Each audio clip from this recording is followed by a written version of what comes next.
Perkenalkan, nama saya Agustina Marenau, mahasiswa Fakultas Hukum Unika de la Salle Manado. Baiklah, saya akan menjawab soal-soal UAS dari hukum lingkungan. Yang pertama, mengenai filosofi implementasi konstitusi yang ada di Indonesia. Jadi, filosofi implementasi konstitusi yang ada di Indonesia belum berjalan dengan begitu baik. Pemerintah harus meninjau kembali agar penyelenggaraan implementasi konstitusi ini bisa berjalan dengan begitu baik dan bisa memenuhi kesejahteraan bagi masyarakat. Berikut, adakah jaminan bahwa kekayaan alam akan mendatangkan manfaat bagi generasi saat ini apabila alam tidak mengalami kerusakan akibat eksploitasi yang tidak terencana yang melanggar Undang-Undang PPLH? Manusia berkembang secara alami selalu bergantung pada alam. Pertambahan jumlah manusia selalu memberikan beban terhadap alam karena segala sesuatu yang dibutuhkan manusia berasal dari alam. Demikian pula dengan kehidupan manusia selalu dipengaruhi oleh kondisi alam di mana ia hidup. Hal ini terlihat pada perbedaan perilaku manusia karena perbedaan ras, bangsa, dan suku yang senantiasa terkait dengan kondisi alam, daerah ataupun negara di mana mereka hidup. Misalnya, orang yang tinggal di kawasan perkotaan akan berbeda perilaku dengan orang yang tinggal di kawasan pedesaan. Demikian pula yang hidup di negara beriklim tropis juga akan berbeda dengan perilaku yang tinggal di daerah bersalju. Sebaliknya, bahwa keberadaan manusia akan selalu memberikan pengaruh terhadap keseimbangan alam. Hal ini terlihat melalui kegiatan sehari-hari. Kelestarian sumber daya alam dan lingkungan hidup tidak saja terancam oleh langkah-langkah yang kurang bijaksana, melainkan juga bisa terancam karena adanya pertumbuhan penduduk yang begitu pesat, sehingga daya dukung lingkungannya untuk itu tidak bisa seimbang. Untuk itu, menghindari proses perusakan yang lebih lanjut, perlu adanya rehabilitasi.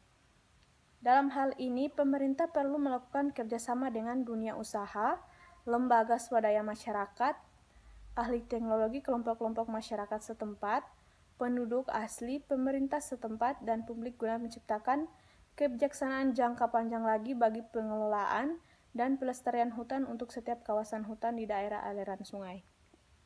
Baiklah, saya akan menjawab soal nomor 2 mengenai instrumen hukum nasional, hak konstitusi maupun Undang-Undang RI nomor 32 tahun 2009 tentang PPLH ini belum terlaksana begitu baik di Indonesia karena dilihat dari kasus-kasus kerusakan lingkungan yang masih banyak terjadi di luar sana.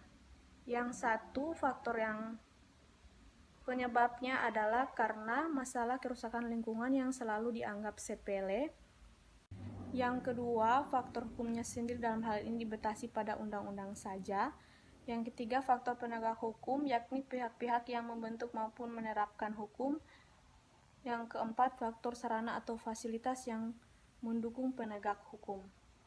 Kebijakan pemerintah yang kurang memperhatikan kelestarian lingkungan hidup mendorong terjadinya kegiatan eksploitasi sumber daya yang ada di Indonesia yang tidak pro lingkungan.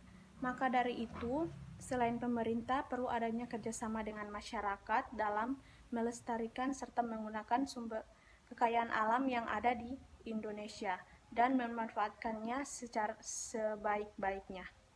Dengan demikian, bahwa perlindungan dan pengelolaan lingkungan harus dilakukan secara sistematis, terpadu dengan melibatkan semua pihak, baik institusi pemerintah, aparat penegak hukum, pelaku usaha, lembaga swadaya masyarakat, maupun warga masyarakat sekitar lingkungan.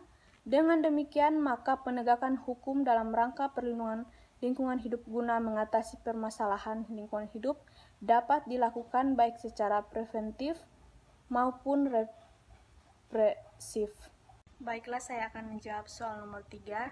Jadi dilihat dari kasus yang terjadi itu, kita sebagai masyarakat dalam melaporkan perusahaan yang telah melakukan kesalahan, kita harus mempunyai cukup bukti untuk bisa menuntut perusahaan tersebut. Saya akan menjawab soal nomor 4. Jadi, perlu adanya perbaikan atau peninjauan kembali yang harus dilakukan oleh pemerintah pusat. Untuk itu, pemerintah pusat dan pemerintah daerah harus perlu adanya kerjasama dalam menjalankan tugasnya untuk mencapai kesejahteraan masyarakat. Baiklah, saya akan menjawab pertanyaan. Soal nomor 5, jadi apa yang dimaksud dengan hak mutlak dalam Undang-Undang RI nomor 32 tahun 2009? Jadi dalam penjelasan pasal 88 yang dimaksud dengan bertanggung jawab mutlak atau strict liability adalah unsur kesalahan tidak perlu dibuktikan oleh pihak penggugat sebagai dasar pembayaran ganti rugi. Ketentuan ayat ini merupakan lex specialis dalam gugatan tentang perbuatan melanggar hukum pada umumnya. Baiklah, saya akan menjawab soal nomor 6. Jadi, apa yang dimaksud dengan prinsip pencegahan dini? Precautionary principle atau prinsip kehati-hatian ini menekankan pada bagaimana melakukan pencegahan agar tidak terjadi penurunan kualitas lingkungan hidup akibat pencemaran. Lebih jauh lagi, prinsip ini juga mengatur mengenai pencegahan agar tidak terjadinya kerusakan lingkungan hidup.